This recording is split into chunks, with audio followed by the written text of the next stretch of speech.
Welcome to Just the Who of Us, hosted by Rhea Higgs. This is a space for honest, thoughtful conversations around mental health, life journeys, holistic wellnesses, and the experiences that shape who we are. Take a breath, settle in, and join Rhea and today's guests as we explore the stories that connect us. Today's interview is, I haven't said who exactly it is yet. I've been posting questions, asking, for questions in this scenario, but I haven't said exactly who I will be interviewing. A few people know who it is just because they know me and they knew when I posted the general scenario who it referred to.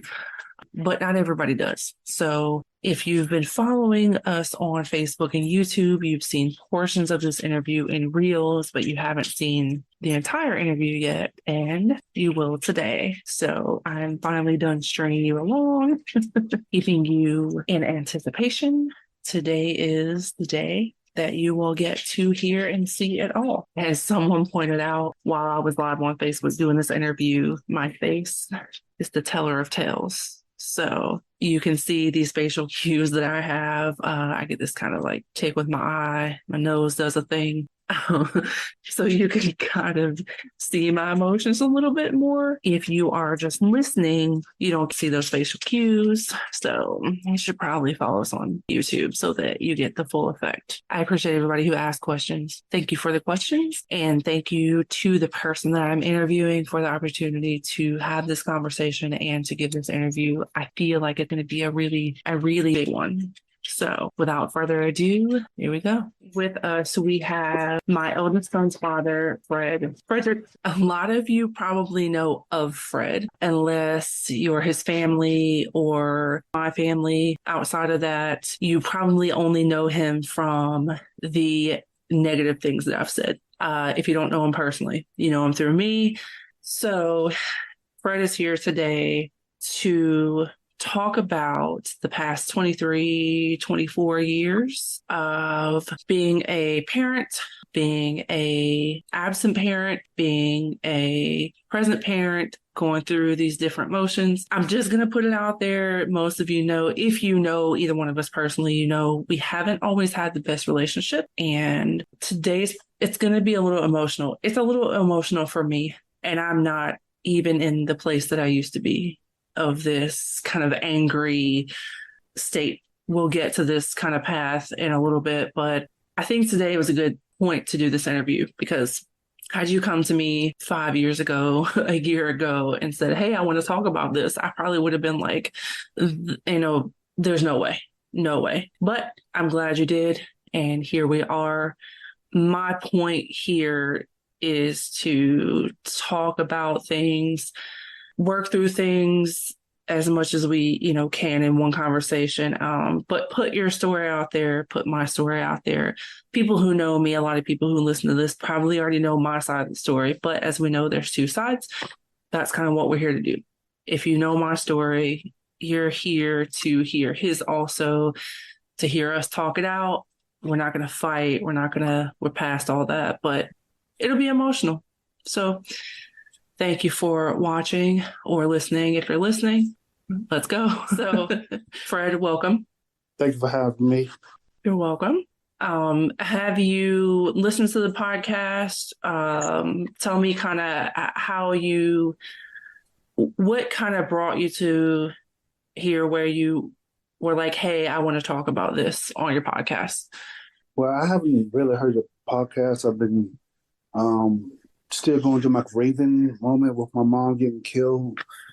It's been 2 months now, so it's really kind of hard. So I felt like that at this point in my life that everything should come out. I think that everyone should know like what happened back then, 23 years ago or 24 years ago. And I mean, I'm ready to come up clean. No lies, nothing like that. Just put it out there on the table. Yeah, 24 years ago. So I have ADHD, my memory's shit. There are things in life that I don't remember.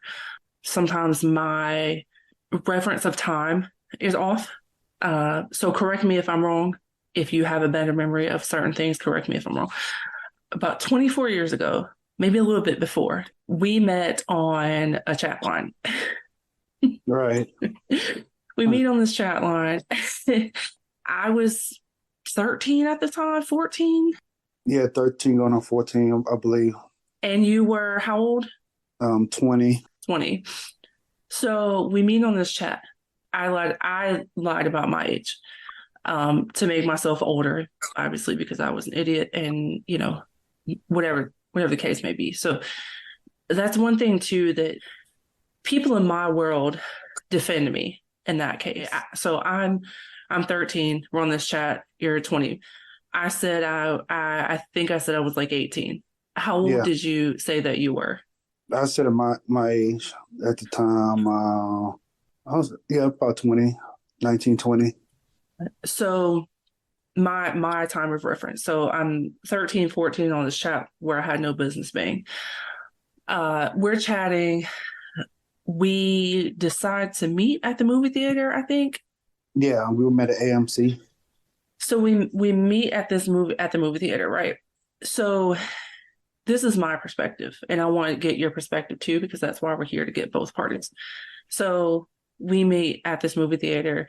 You want to take the story from there? Yeah, we agreed to meet at the movie theater on Friday night, and you had one of your good friends with you at the moment, and we were going to watch a movie.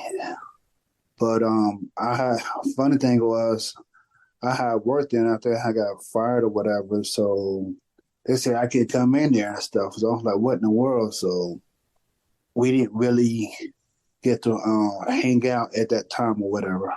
Like much. We got to talk here and there, but you was a lot shy, and I was shy at the time too, because it was our first time meeting in person. Yeah. So we meet on this chat line. I'm 13, you're 20, and I initially did lie about my age. How old did I say I was? Did I say I was 18? Yeah, you say it's 18. Because you had to be 18 to be on the chat. So one of the things that, I polled these questions on Facebook. One of the things that people wanted to know was, what made you pursue a younger girl? So initially on this chat meeting, I say that I'm older. My defense kind of to you has always been, well, I lied about my age. I said that I was older. Everyone in my corner's response is always like, but once he met this 13-year-old and he could tell that she was a kid and not an 18-year-old, why keep going? So I want to hear that from you. From your perspective, once we met, things start coming out, that I'm not this old, I'm really this age and whatnot. Why?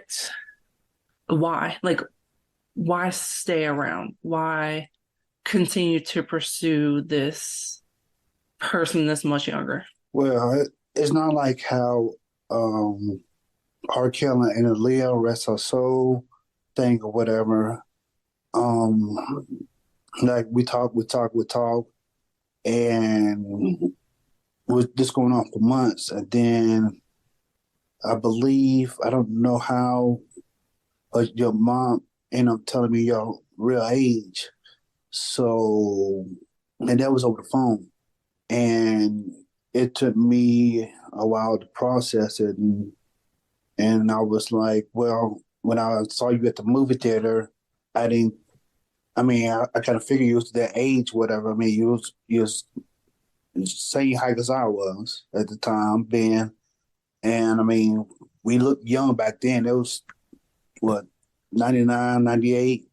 So I was like, okay. Then I don't know. I was like, okay, let me see where it would go from there and stuff with us having a big age thing, because you was still maturing and I was still maturing also at the time, but I was also alone too. I mean, I had family and stuff, but I was just still alone. We needed that love and that person and stuff, just to be there. So you always kept you're very comfort, very laid back and chill. So I just wanted to just stick around and and go from there or whatever.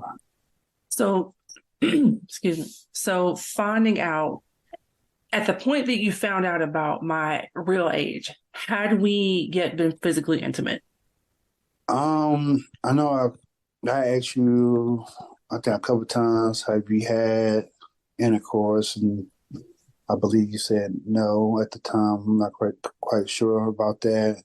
I mean, we wasn't constantly, talked about it because it wasn't brought up a lot. So we had agreed to make plans to come over to your house, and one thing led to another, and we had intercourse. So, so I guess the question, and I think the question that people have or will have, so you find out the age, you find out this person is this much younger, and then still decide to pursue a sexual relationship. Why? That's what people are asking. That's what people are going to ask. Why? Why still pursue that? It didn't cross my mind. I didn't think nothing about it because you was, like I said before, you was mature. I probably should have thought about it a little bit more with the 7-year age difference. And like I said, you was just starting high school, or about to start high school at the moment. And I don't know, at the time, my vibe was really good and stuff. So I in this regard, through the years, I've tried to make sure to take my accountability, right? Because no one, I mean, I would lose my shit if one of my 13, 14-year-old daughters was sexually active. Like, it's not acceptable to me. And no offense to my mom, not to take anything away from her parenting or anything like that, obviously. But I take accountability for that because no 13, 14-year-old has any business being sexually active. A lot of people have said to me, however, you have this 20-year-old man pursuing you. And when you're that much older, to essentially influence a teenage girl to become sexually active with you. A lot of people put that on the older person. I try to defend that. I've tried to defend it over the years just because, we have a child together. I wouldn't go back in time and take that child away. But it is something that most people address to me. Part of our purpose for being here today is to tell the story, to tell your side of the story. And also, I've been trying to work over the years on my personal growth, on taking accountability for my own stuff. But I do have to say that if my 14-year-old daughter came to me and was like, yeah, I'm sexually active with a 20-year-old man, I blame him. I do give you recognition for taking accountability. I'm a little hot right now. The conversation, this is, what I was saying earlier. It's an emotional, I don't know if you can see, it's an emotional conversation. But yeah, accountability, you are taking accountability. I was in bed last night and I'm just thinking about different things with my own father, with my, the kids' fathers, and nothing about this conversation is going to change the past. I got really emotional last night, just that, like about the fact that like it's been 23 years and not one thing about the past can be changed. It's painful, but there's also been some mental health things for you involved. And I can imagine that, and I know that you've acknowledged the things that you've done, your absences and your mistakes, I imagine are painful for you too. I don't want to take away from the mistakes that were made, but I also do want to commend you for taking accountability and for being willing to sit in the hot seat and know, this person who, because I'm still angry. I'm going to be honest. I'm still angry about a lot of things, but my anger doesn't change anything.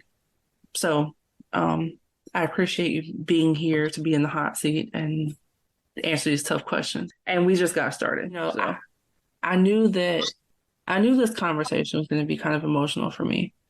And I am kind of all over the place. Like, I spent a lot of time being angry, right? Like, there was a point where I was angry. I didn't even talk to you. I would maybe talk to Christina. You kind of like stopped talking to me because every time we had a conversation, it was me bitching and being angry. And so you were like, okay, you can just talk to her because I don't want to deal with it. And to kind of be at the point now where like we're sitting down and we're having this conversation, it's really great. So I am still angry about a lot of stuff, but I'm trying not to be. And I think talking about this The is thing, the really thing helpful. is, grieving, anger, and emotional feelings don't have no limitation. Yeah. It don't take. It don't happen overnight. It don't happen months, years. It takes a while, and Yeah. sometimes you can take it to the grave and stuff, and not forgiving somebody. Yeah. I understand and I respect that. Yeah. So I mentioned that I was laying in my bed last night and I'm thinking, this is just full transparency here. So I'm laying in my bed last night and I'm like, I had kids with three different men. And I'm like, what am I doing wrong that shit just not doesn't go the way that I thought it would? You know what I mean? Like, and it's not just you, obviously, because I have kids with more than one person, but I'm like I'm the common denominator here. I can't get people to do over the years. I can't just get people to do like what the fuck I feel like they're supposed to do. Maybe is it my expectations? My father wasn't like active in my life since I was little. So do I have these expectations of like they're too high because I don't really know what the expectations should be? I don't know. Like I said, that's it, it wasn't even really like specific to you, but I was just like sometimes it's kind of like, what the fuck is wrong with me? That I just, No, you can't do that because look, I can relate to that because I have the same thing as you. I have three kids, but three, you and two others, and it's like, well, dang, I didn't want to be like that. I just wanted to have kids by one person and grow the family and everything. My dad's stationed in Charlotte, not too far from me and stuff, whatever. And I barely, barely see him, barely hear from him. I even try to reach out to him and text, and sometimes it'll go to my older brother, and he'll relate something else to me and whatever. So I'm like, well, dang. But my mom, she always been there and she's always support me and stuff or whatever, good or bad. She'll give me a handful. But I don't think you did anything wrong. I mean, things happen. We're not perfect.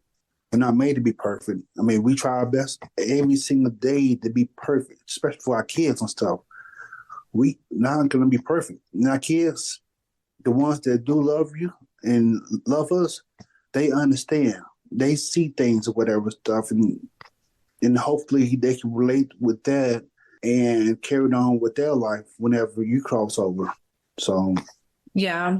It's just that, time passes and it's this realization of really how you just can't go back and change the past. It makes it kind of more apparent of how important it is to navigate and grow in your current and your future. You know, I, I've I've seen that with you specifically. Uh, I don't know the ins and outs of your relationships with the other kids, but I do know that since this big thing happened with your own household, which we'll briefly touch on, I've seen this consistency in you of trying to reconcile and do things differently to cater to these relationships with your kids. The kids aren't kids anymore, but it's like, okay, the past is the past and I can't change that, but I'm going to try to make sure that I'm here in the present and in the future, which I think is really important because I also thought about the fact that, like my father's not here. Same with your mom. You guys had a good relationship, luckily, so there wasn't, and there may have been, but there wasn't any apparent like unresolved issues. You know what I mean? Like my father is gone and there's no reconciling that relationship. It's just it's gone. So I am glad that DeAndre doesn't have to go through that now that he, that you're present and giving the opportunity to not end on a bad note. You know what I mean? Yeah. I mean, I try my best, I try to reach out.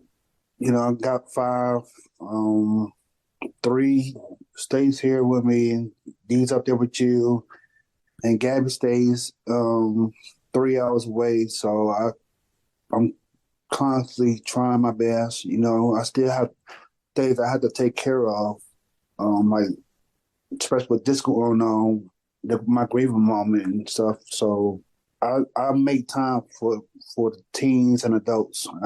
That's my main priority of my life right now is them. And then under that, everything has to come together. Yeah. It was a year and a half ago that I got diagnosed with depression or whatever. But to be honest with you, I think something traumatic happened to me at a younger age, and I never got the help for it. Mm-hmm. That's why I always felt alone growing up. Like it was just me and stuff. But yeah, I had my older brother, I had my mom, I had my stepdad, and then my little brother came along, but I was still doing things on my own. So I mean, those nights I was just in my room, just chilling, or I just want to be alone or whatever. I didn't want to deal with nobody, and just chill. But yeah, I've been through the depression for a good little while, and I try to, I guess, cover it up, doing fun things, doing things not in my mind or whatever, not even trying to think about anything. So Yeah. but now I'm getting help for it. One of the questions that I was asked after what made you pursue a younger girl, what made you decide after this young girl becomes pregnant, what made you decide that you didn't want to be an active father? Was it something you decided, or it just happened for this or that reason? What was the reason that once you became a father with our child, that you at some point decided to step away from that? Well, at the time I was working, and then I finally got on at FedEx, and I know almost every day after work I was coming out to see you with DeAndre, and we was talking about the financial part of taking care of him, and we agreed on a payment. I can't remember how much it was or whatever, and then just. So you were working at FedEx. You were working every day, and you would typically come by after to see us. And then Yeah. Then after that I can't remember, but I think I had just a couple of hours, and I think I ended up quitting FedEx. So I didn't have the money or whatever, and we had went to court for child support, and it was actually more than what we had agreed on. And I remember I was the storming out the door because I was so upset at the judge and stuff. I was upset at y'all, just upset at the judge because I felt like the judge was being an asshole at the time. Yeah, I think y'all had said like, only way I'll be able to see DeAndre if I do my payments and stuff, and I didn't have the job or have any funds or whatever, so I didn't go around or even attempt to call or whatever unless I had any funds or anything to help out, like diapers, milk, or anything at the time. So it was stupid of me just not to reach out or even attempt to say, hey, I'm checking on him or checking on y'all and see how y'all doing and stuff.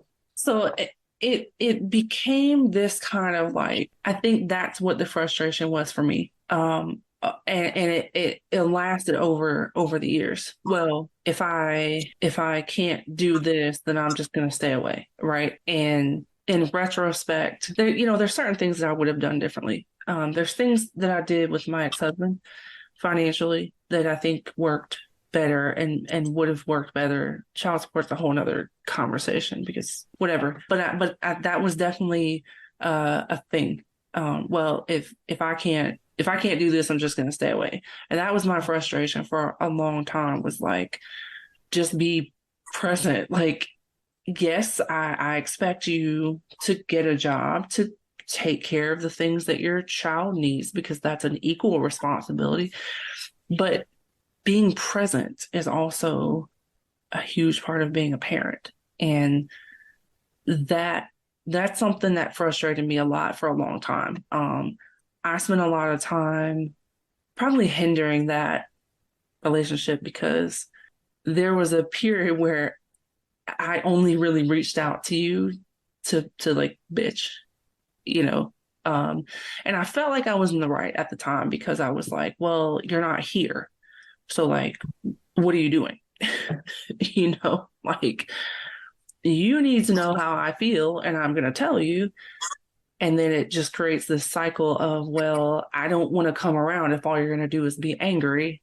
And then me, this cycle of then I'm angry because you're not here, and then you're angry because I'm upset and whatever. And it causes this kind of ripple in the parenting to where both people are mad and then absolutely nothing is resolved because everybody's just angry. I feel like you should do this, you feel like I should do this or not do this and whatever. And that's part of the issue when you become a parent so young too. Like you don't know what the fuck you're doing.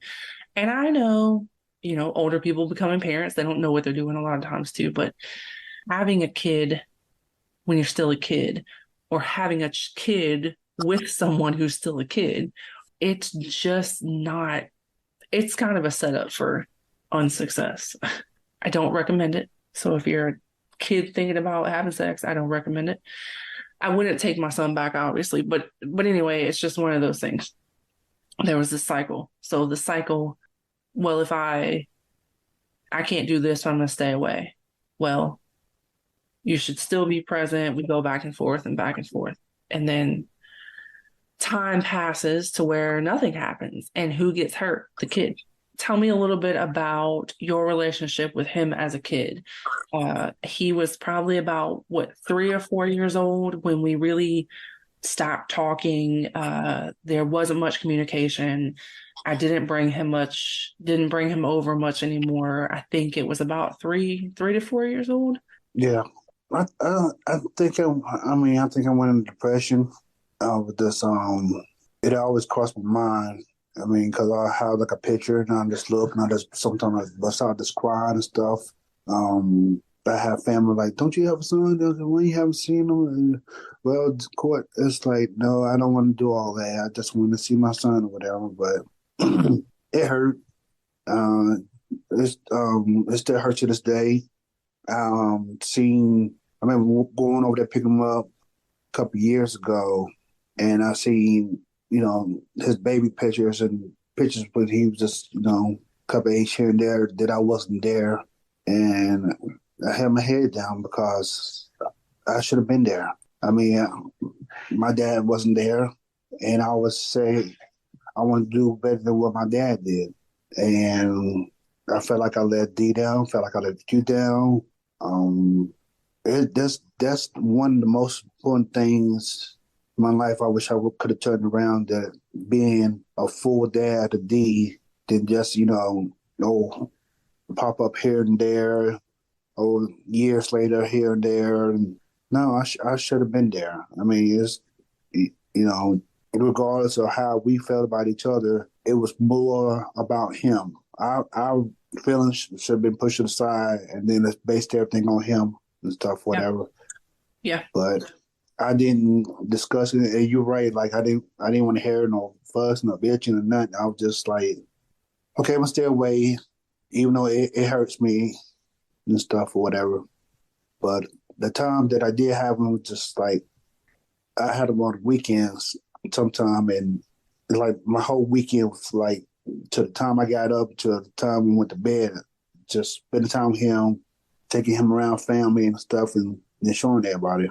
So it becomes this kind of ego contest, right? Like our parenting becomes kind of put on the back burner, and our ego comes forefront, and that's what makes us make the decisions. I have this question. Really, there's two other people that I have this question for, but you're the one here, so you're the one that gets to answer the question. And quite frankly, time heals things. I'm not as angry about it because of the fact that I can't change it. But it's still something that I harbor anger for, right? Because it's It is what it is. You know, what is it that says, okay, well, I have these kids.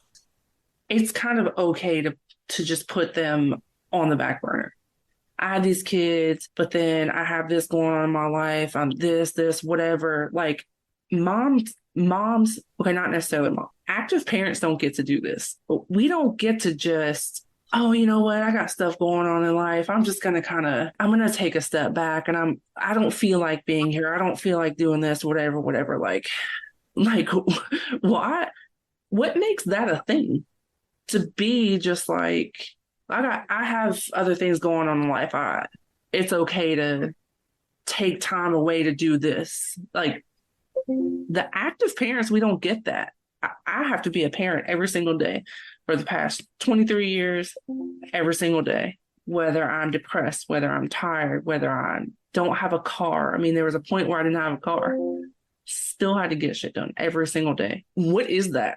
Like what makes that a thing? To just is it because the kid doesn't live in the house with you, or what is that? And like I said, it's not a personal attack at you, but you're the one here, so you're the one that gets to answer the question.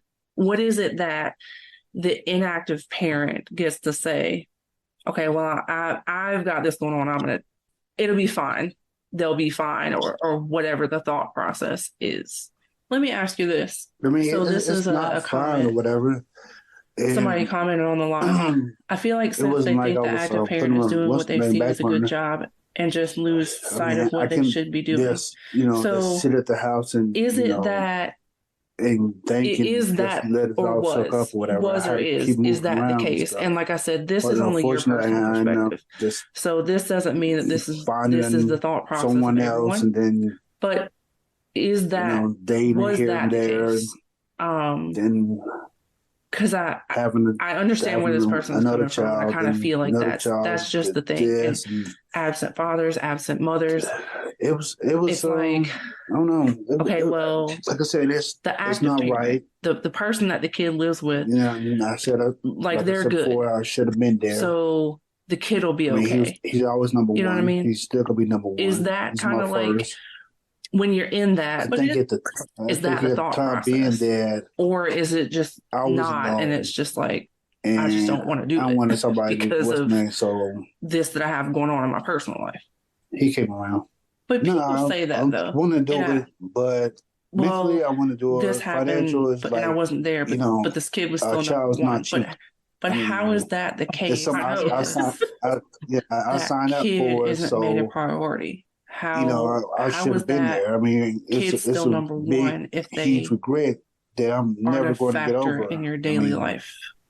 As much as I could say I'm sorry, and all that. I'm sorry. I mean, I know y'all struggle. Change the past, and so don't change. I had somewhere being there, but so I didn't have a job at the time. I forgave my dad for not being there and stuff, but and I'm gonna forgive a person a lot of things built up and stuff.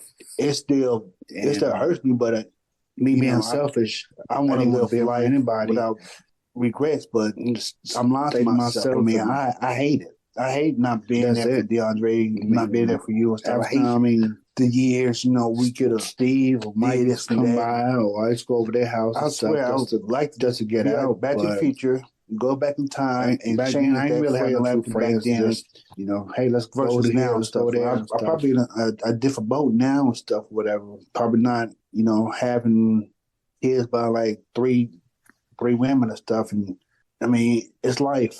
It's a learning experience and stuff. And I'm still learning each and every day. At 44, I'm still learning life myself. Another question that somebody had, why do this? And you kind of answered that question a little bit just now, because you are, regretful of past decisions and why do this? So there's a point where, how long ago was this?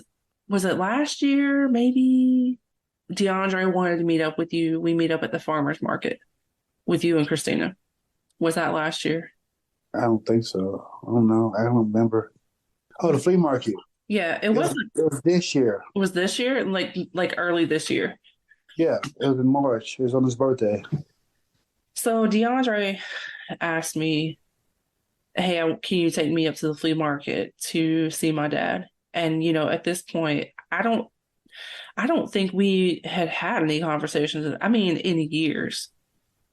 At this point, was the flea market first or him? No, the flea market was first. So we go in the flea market and I just took him. I was like, all right, whatever, I'll take you and I'll just wait in the car or I'll walk around or whatever the case may be. I had no intention on having conversations really or anything like that.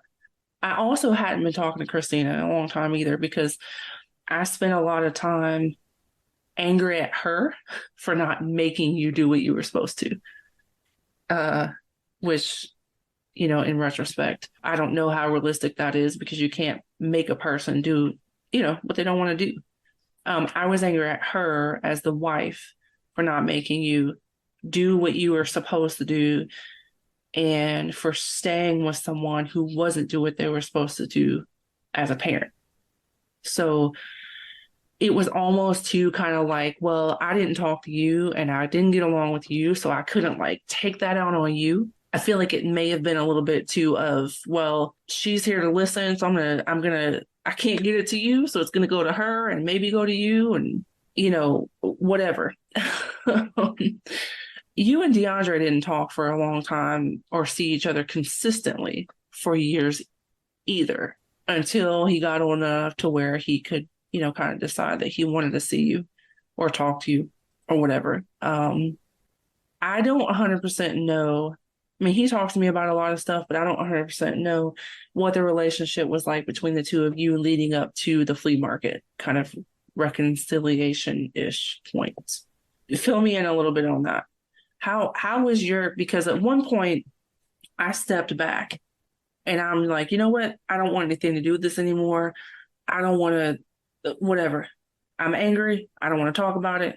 I don't want to interact with you. He can have at it. What was that relationship like with the two of you between like that point? It was at the time it was good. He his siblings they loved him. They liked his company. He I remember one night he pulled me to the side and he was we had a one-on-one conversation where he was telling me stuff that he wanted me to be healthy. He needed me to stay alive, and that's all that mattered. Whatever he needed me to be in his life, and I said, okay. He said, look at me. He said he mean it. He said, I don't want anything in life besides you being alive and healthy. And I said, I would do my very best. I was still struggling financial stuff, whatever. So I know I gave him a jacket one night. He had spent a night, or he had came over, and we always make sure he had we gave him food to eat and or food to take back with him because we didn't want him leaving empty-handed and stuff. So I don't know. I felt like it was a good relationship. I mean, even though it wasn't consistent, but it was points we got in the game and we talked on the game, and I felt very honored. He was like, "Hey, this is my father," and that right there, that means a lot to me and stuff. I mean, meeting his friends. I mean, yeah, we online, but that was an honor. I mean, he said, "Hey, this is my father," because I never heard it. I've decided one time that I was a sperm donor. Like, not from your end, but from another end, past relationship. And I'm like, it's not even like that and stuff, whatever. So, I mean, I understand. I mean, there's guys out there that's hit and run, and you never hear from them. But no, that's not me. I mean, don't say that. My mom, and don't hate me for putting this out there, mom. But that's the nickname my mom had for you for most of this existence. Since he was about three or four, and things kind of became gap between the two of us. That's the nickname that I don't know if she ever